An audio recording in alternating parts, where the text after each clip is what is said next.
el ánimo. Bueno, el día de hoy vamos a, como los miércoles, como lo hacemos todos los miércoles, a dar a conocer quién es quién en las mentiras de la semana. Y el día de hoy se celebra el Día Internacional de la Lengua Materna, de las lenguas de las culturas indígenas de nuestro país y del mundo. Entonces, este día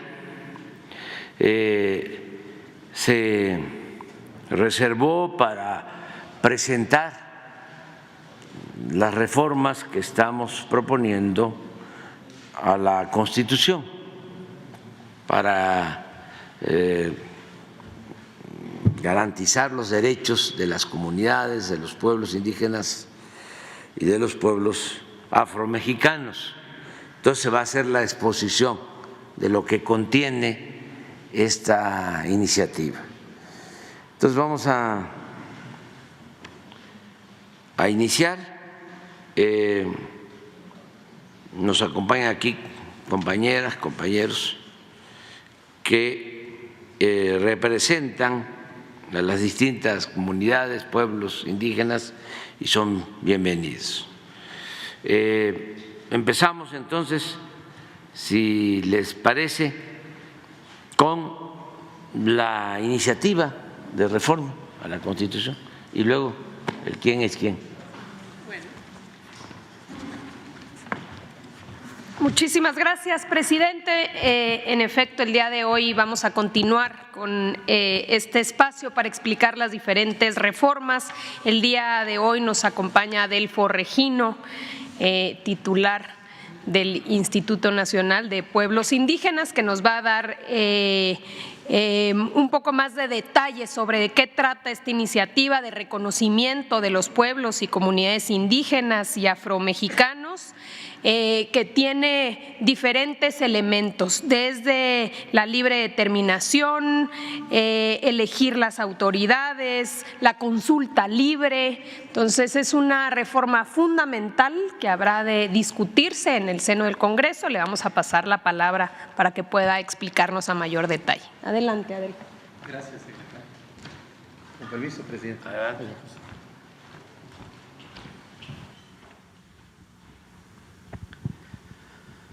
Dios Maguepe Guctecach. Muy buenos días, hermanas y hermanos. Con su permiso, presidente, como usted lo ha señalado, hoy es el Día Internacional de la Lengua Materna por mandato de la ONU y de la UNESCO. Y el día de hoy, pues queremos presentar a ustedes el contenido y los alcances de la reforma constitucional sobre los derechos de los pueblos indígenas y afromexicanos, que ha sido enviado por el presidente de México este día 5 de febrero al Congreso de la Unión para darle un nuevo rostro y espíritu a la Constitución mexicana. Y en esta lámina podemos apreciar la presencia de los pueblos y comunidades indígenas y afromexicanas a lo largo y ancho del territorio nacional, y por eso el primer punto de esta reforma constitucional es reconocer a México como una nación pluricultural y multiétnica, en donde existen 70 pueblos indígenas y el pueblo afromexicano en todo el territorio nacional, desde Baja California, donde están los pueblos yumanos, hasta la península de Yucatán, donde está el pueblo maya. Estamos hablando de 70 pueblos indígenas que hablan 68 lenguas indígenas con 364 variantes. Son 7.3 millones de hablantes de lenguas indígenas, 23 millones de personas se reconocen, se autoadscriben como pertenecientes a uno de estos pueblos indígenas, y hay 2.5 millones de personas que se autoadscriben como afromexicanas. Este es, pues, el rostro de la diversidad cultural, lingüística, étnica de nuestro país. Y en la siguiente lámina, la piedra angular de la reforma es el reconocimiento de los pueblos y comunidades indígenas y afromexicanas como sujetos de derecho público con personalidad jurídica y patrimonio propio. Así se está planteando en esta reforma en el artículo 2 de la Constitución Federal. Esto significa que los pueblos y las comunidades tendrán capacidad para ejercer sus derechos por sí mismos, sin ningún tipo de intermediación, y desde luego tomar decisiones en sus asambleas, mismas que deberán ser respetadas por el gobierno y la sociedad. También podrán nombrar y elegir a sus autoridades en asambleas, sus actos y decisiones tendrán pleno valor jurídico, podrán realizar obras, acciones y proporcionar servicios públicos para el bienestar comunitario. De manera importante, recibir y administrar recursos públicos de manera directa y defender sus derechos colectivos ante instancias jurídicas y otras autoridades. Actualmente, la Constitución y las leyes reconocen a los pueblos como sujetos de interés público, es decir, les da un trato de objeto.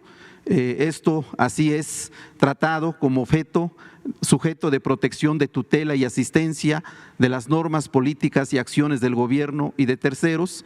Ahora, de lo que se trata es que en la nueva iniciativa es que sean considerados como sujetos que tendrán capacidad plena para ejercer sus derechos y establecer una relación de respeto, diálogo y coordinación con el gobierno y la sociedad. Este es el cambio fundamental que se está planteando, pasar de ser sujetos de interés público a ser sujetos de derecho público.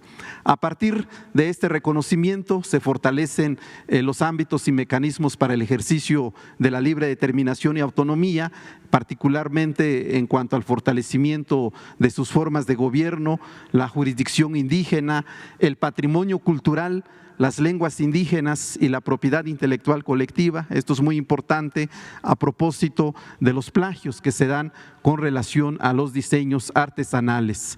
También la participación en la construcción de modelos educativos, la medicina tradicional y las personas que lo ejercen. Esto ha sido muy importante ahora que se ha vivido los tiempos del COVID. Nuestros médicos tradicionales han tenido un papel muy relevante y por eso la importancia de este reconocimiento. También el reconocimiento del hábitat, la bioculturalidad, la integridad de sus tierras y lugares sagrados. Como ustedes recordarán, el día 9 de agosto del año pasado, el señor presidente emitió un decreto por el que se reconocen los lugares sagrados de los pueblos Wixárika, Nayari, Odam o Audam y Mexican. También se plantea en el marco de la autonomía su desarrollo integral y, como decía la secretaria, algo muy importante es que ahora se le dará base constitucional a la consulta previa, libre e informada. A partir de estos derechos se establecen también en la iniciativa un conjunto de derechos y deberes, obligaciones para el Estado, en particular la de impulsar el desarrollo comunitario y regional. Hemos estado sobre esta base en este gobierno haciendo los planes de justicia, inició allá con el pueblo yaqui, ahora tenemos 17 planes de justicia en todo el país. También el deber de asignar presupuesto que los pueblos y comunidades indígenas podrán administrar y ejercer directamente, la protección del patrimonio cultural y la propiedad intelectual colectiva, proporcionar servicios de salud adecuados a la cultura, a la lengua de nuestros pueblos, también garantizar los derechos de las mujeres indígenas y afromexicanas, construir y ampliar vías de comunicación, caminos artesanales, radiodifusión, telecomunicación e internet. Aquí destacamos de manera importante la construcción de los caminos artesanales que, si bien iniciaron en el estado de Oaxaca, ahora se están construyendo en otras partes del país. De manera importante reconocer las formas organizativas de residentes inmigrantes indígenas, sobre todo en los contextos urbanos, así como el vínculo con sus comunidades de origen. Y finalmente esta obligación de celebrar celebrar las consultas ante actos administrativos y legislativos que sean susceptibles de afectarles. También en la iniciativa de reforma se propone fortalecer en el apartado C todo lo que tiene que ver con los derechos de los pueblos y comunidades afromexicanas. Se establece una definición constitucional, se les da el carácter de sujetos de derecho público y se reconocen derechos específicos. También se está creando un nuevo apartado B en donde se está reconociendo y garantizando los derechos de las mujeres indígenas y afromexicanas a la participación, toma de decisiones, a la educación, la salud, la propiedad y posesión de la tierra y demás derechos humanos. Y también un catálogo de derechos de la niñez, adolescencia y juventud indígenas y afromexicanas. Una vez adoptada esta reforma constitucional, se va a crear una ley general que establezca las normas y mecanismos que aseguren el respeto y ejercicio efectivo de los derechos reconocidos. Hoy, lamentablemente, no tenemos una ley reglamentaria en la materia, como sucede con muchos otros artículos constitucionales. Ahora se pretende que haya una ley general. También a nivel de las constituciones y entidades federativas, pues tendrán que armonizar sus constituciones y leyes, y también se tendrán que hacer modificaciones administrativas para adecuarlas a la reforma en el marco del Poder Ejecutivo Federal. Finalmente, es importante destacar que esta iniciativa de reforma constitucional recoge los resultados obtenidos en el proceso de diálogo y consulta con los pueblos indígenas y afromexicanos celebrados del año 2019 al 2021. Es muy importante destacar que aquí está la palabra de las autoridades indígenas y representantes que participaron en este proceso, siguiendo esta premisa farista de que con el pueblo todo, sin el pueblo nada. De modo que pues ahí está contenida la palabra de los pueblos. Y bueno, pues nosotros afirmamos que esta reforma es un acto de humanidad, es un acto de elemental justicia social, es un elemento constitutivo de la cuarta transformación de la República que encabeza usted, presidente, y pone en práctica la premisa que nos ha iluminado, que nos ha guiado en este gobierno, de que por el bien de todos, primero los pobres, los más humildes y olvidados, en especial nuestros pueblos y comunidades indígenas y afromexicanas. Muchas gracias, presidenta, y quiero entregarle en este momento una edición de la revista de México Indígena que hemos hecho para este efecto, en donde vamos a difundir esta reforma constitucional en todo el país.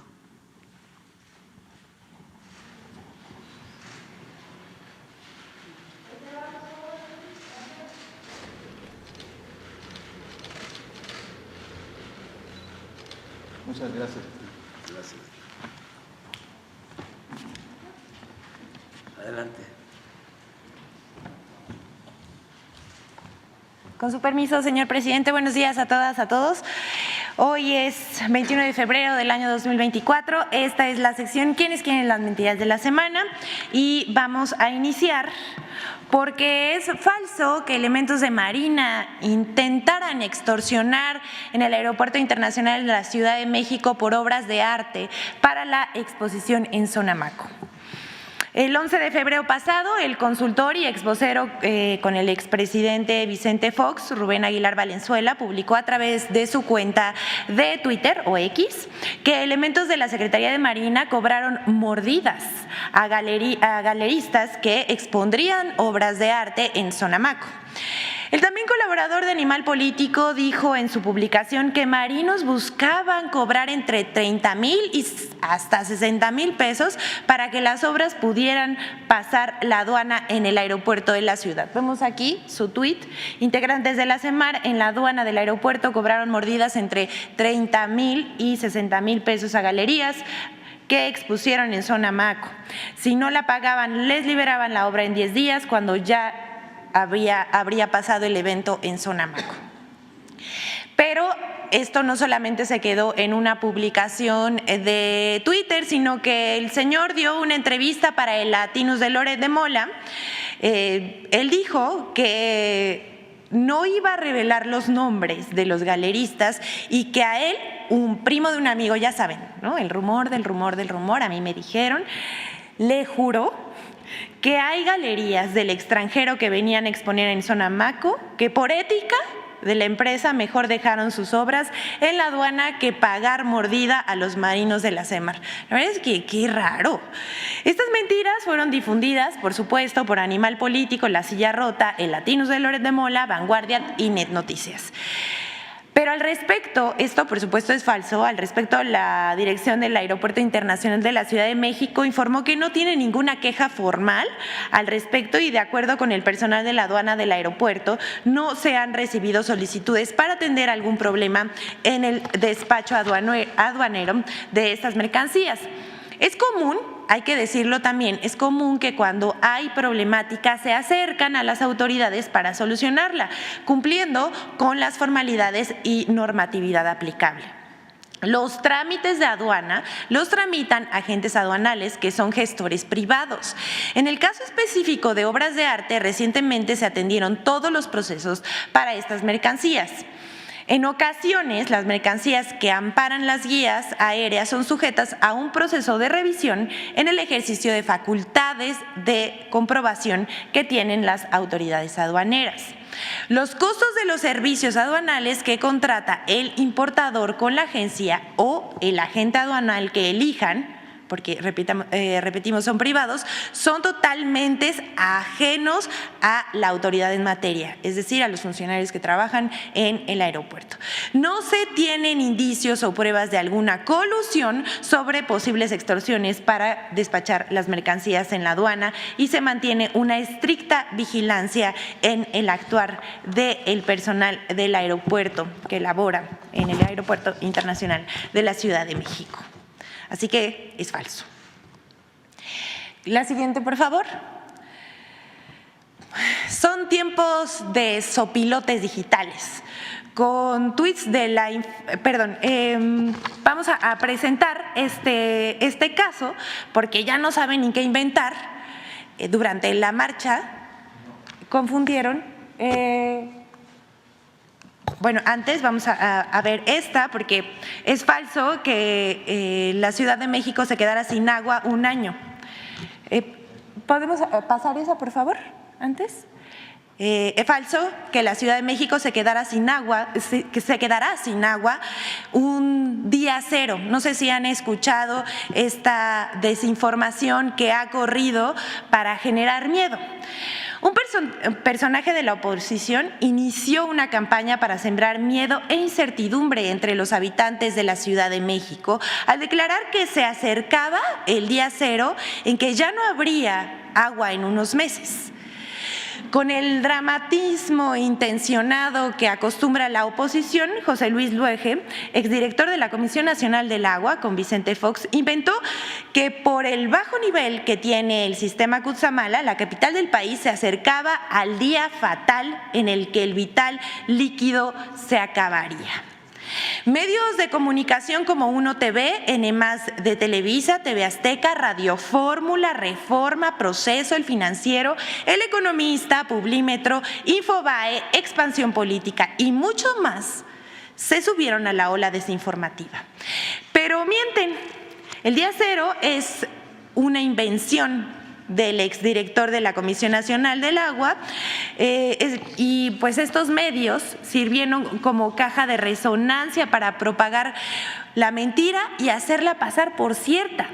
Y vamos a explicar cómo inició y en qué va este tren de la infodemia. En este análisis cuantitativo vemos cómo se publicaron 10,035 notas en enero, un promedio de 320 notas diarias y hasta el 16 de febrero, que fue el corte que realizamos, iban 7,561 notas, 472 notas al día. O sea que sí hay campaña.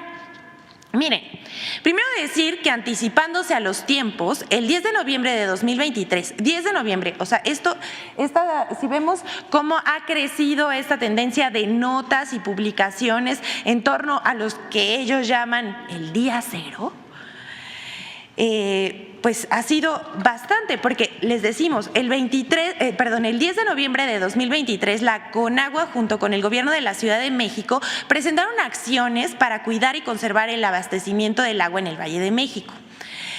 Ahí se precisó que el sistema Cutzamala solo representa el 25% del agua que utiliza la Ciudad de México. No es verdad que si el Cutzamala se encuentra en niveles bajos, irremediablemente la ciudad se quedará sin agua. No es cierto, es falso. Ningún funcionario, además, ha mencionado tal día cero como han asegurado. A partir del 12 de enero de 2024, con objeto de aminorar el riesgo de disminuir el almacenamiento en el sistema Cutzamala, la entrega de agua se estableció en 8 metros cúbicos por segundo. Además, tanto la Conagua como autoridades de la Ciudad de México y del Estado de México han tomado medidas y llevan a cabo diferentes obras desde hace 3 años para contar con fuentes de agua complementarias. Algunas de ellas ya están concluidas y otras están en proceso. ¿Y esto qué permitirá? Que la población continúe recibiendo agua potable para consumo humano. Pero ahora sí, vamos con esta que se difundió. Ya saben que les encanta difundir mentiras sobre las refinerías y cualquier cosa que tenga que ver con energía. Difundieron la mentira sobre fuga en refinería de Ciudad Madero. Bueno, esta es una pieza de humor involuntario porque aquí N+ Tampico, que es de Televisa, publicó esta noticia. Dice que en la refinería de Francisco y Madero de Ciudad Madero han reportado un apagador que se quemó. Eso fue lo que dijeron ellos, pero esto creció en las redes sociales y más tarde Protección Civil de aquel estado dijo que no, que era vapor y que no había absolutamente ningún riesgo para la población. Vamos con la siguiente. Esta es muy importante por su relevancia. El presidente anunció que íbamos a seguir informando sobre cómo se generan estas campañas desinformativas alrededor de mentiras que se difunden en redes sociales. Vamos a presentar este caso de cómo 10 millones de tweets fraudulentos en contra del presidente López Obrador. Vamos a ver. Ahora queremos mostrar el trabajo de un análisis de Julián Macías, quien es un activista contra la desinformación. Él exhibió el uso de granjas de bots o troll center para orquestar y alimentar la guerra sucia contra el presidente Andrés Manuel López Obrador y la candidata presidencial Claudia Sheinbaum. Después de revisar 10 millones de mensajes de la última semana, Julián Macías encontró muchas evidencias del uso de cuentas automatizadas y, como ningún crimen es perfecto, encontró una prueba incontrovertible de que se trata de robots que lanzan muchos mensajes con hashtags programados al día para inflar tendencias en redes sociales.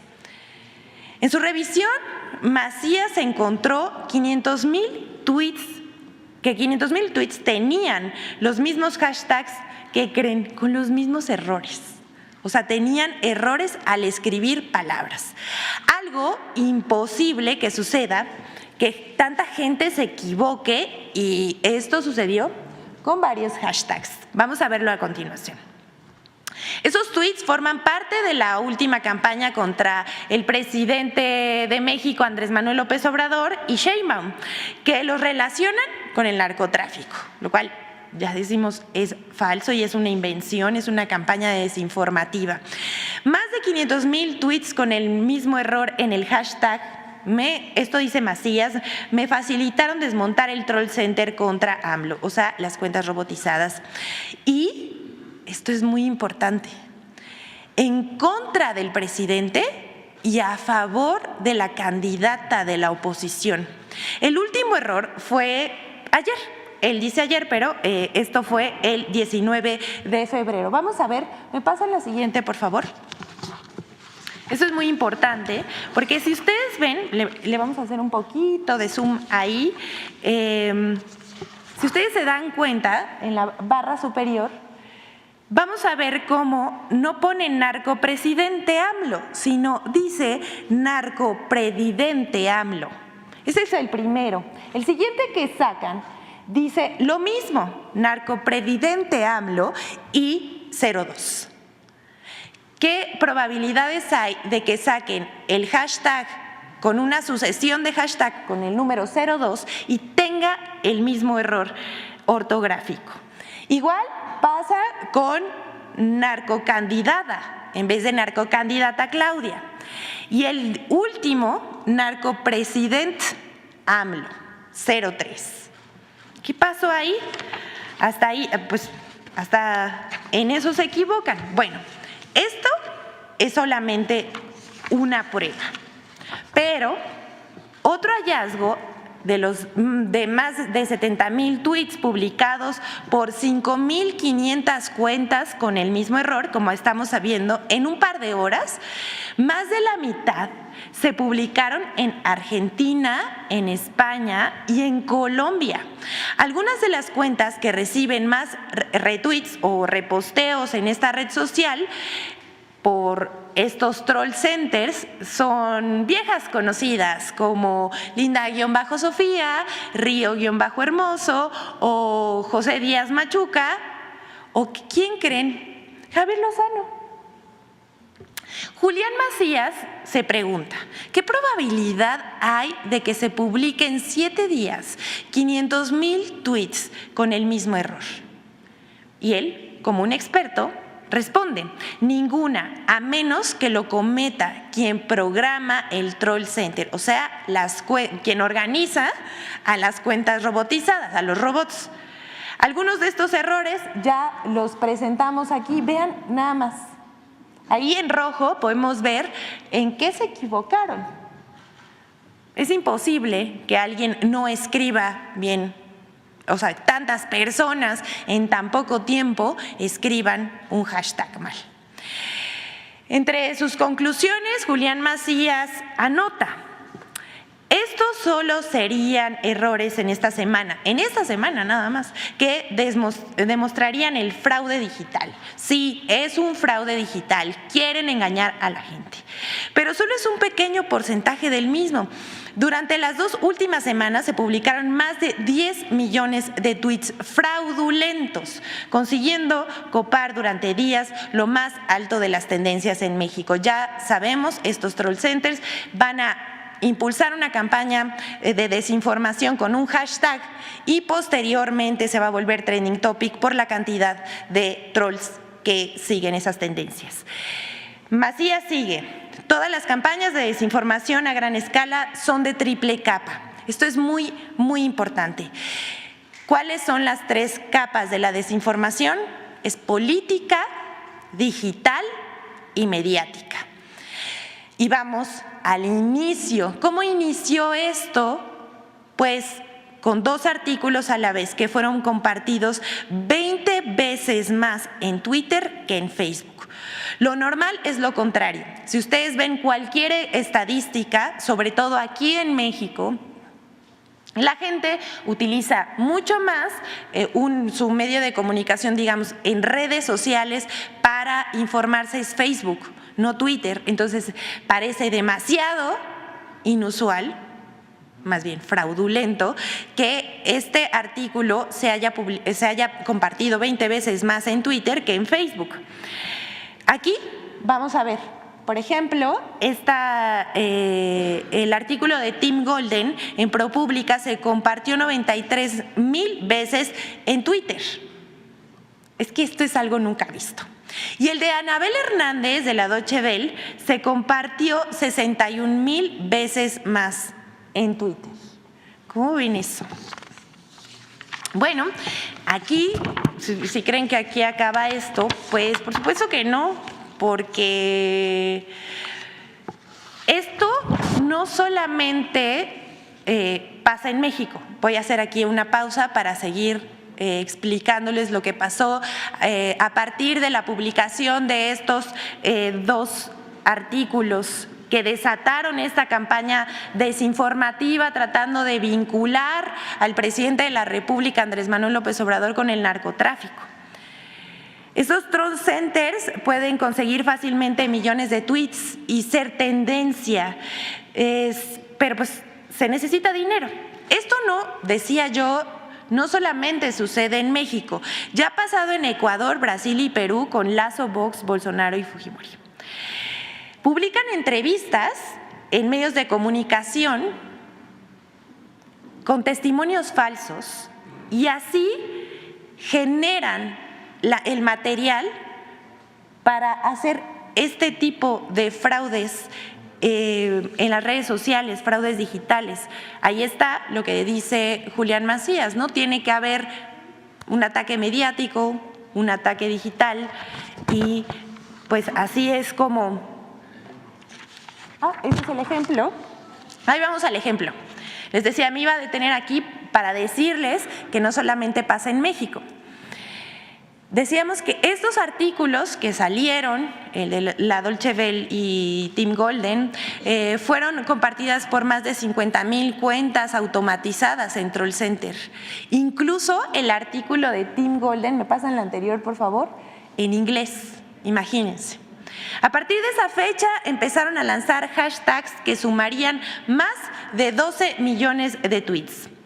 Y aquí va el ejemplo. Carlos Loret de Mola usó el hashtag y se sumó con una entrevista, no sé si la vieron, la verdad bastante lamentable y vergonzosa, sin ninguna prueba. Entrevistó a un disque encapuchado. Solo esta semana hubo más de 10 hashtags atacando a AMLO, al partido en el poder y a las candidatas Sheinbaum y Brugada para la presidencia y la Ciudad de México respectivamente, sumando más de 8 millones de tweets, donde más del 80% es artificial, siendo siempre las mismas cuentas las que reciben más retweets de bots. ¿Qué pasa aquí? Que estas 8 millones de tweets que van en contra de Sheinbaum y Brugada son a favor de la candidata de la oposición. Es decir, estos, que el 80% es artificial, digamos, ellos sirven a la candidata de la oposición en positivo y negativo para la candidata de la Sheinbaum y la candidata Brugada. Además, hay que decirlo, son muy obvios. Control Center, es decir, cuentas automatizadas, robots, puedes conseguir fácilmente millones de tweets y ser tendencia. Siempre solo se necesita dinero, mucho dinero, pero tiene el riesgo que un error se multiplique por 100,000, como lo acabamos de ver. Bueno, vamos a dejar hasta aquí la investigación de Julián Macías, a quien, por supuesto, desde aquí reconocemos su importante trabajo de velar la manipulación en las redes que distorsionan la conversación, dirigen campañas negras y representan un fraude para la democracia. Y también hasta aquí la demostración de que se usan robots, cuentas automatizadas, troll centers para inflar las campañas contra el presidente de la República.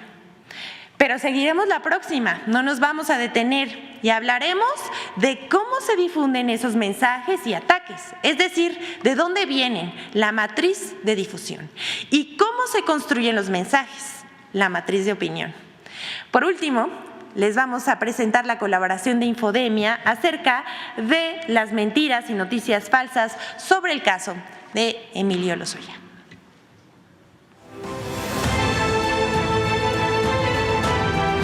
De Después de 4 años de la detención del director de Pemex en el sexenio de Enrique Peña Nieto, Emilio L., en España, en medios de comunicación y redes sociales se han acumulado mentiras y desinformación para defenderlo y atacar al gobierno de México. 1. Medios desinforman sobre la liberación de Emilio L. En noviembre de 2021, Emilio L. recibió prisión preventiva por el caso Odebrecht y por el caso agronitrogenados. Unos meses después, en enero de 2022, un juez retiró la medida cautelar contra el exdirector de Pemex por el caso agronitrogenados. La liberación de Emilio L. fue reportada en medios de comunicación como si hubiera sido absuelto por el caso de la compra de la planta chatarra, lo cual es falso. Lo mismo ocurrió el 20 de febrero de 2024, cuando Emilio L. recibió la libertad procesal por el caso Odebrecht. En medios de comunicación y redes sociales se reportó la liberación de Lozoya como si el proceso judicial ya hubiera terminado. 2. Falso que los casos de Emilio L. sean utilizados con fines políticos. Otra línea de desinformación asegura que los casos contra Emilio L. son utilizados por el gobierno de México como un arma política contra opositores o expresidentes. Incluso afirmaron sin ningún sustento que ha habido fabricación de pruebas y de culpables, y contradictoriamente hasta la fabricación de la inocencia de Emilio L.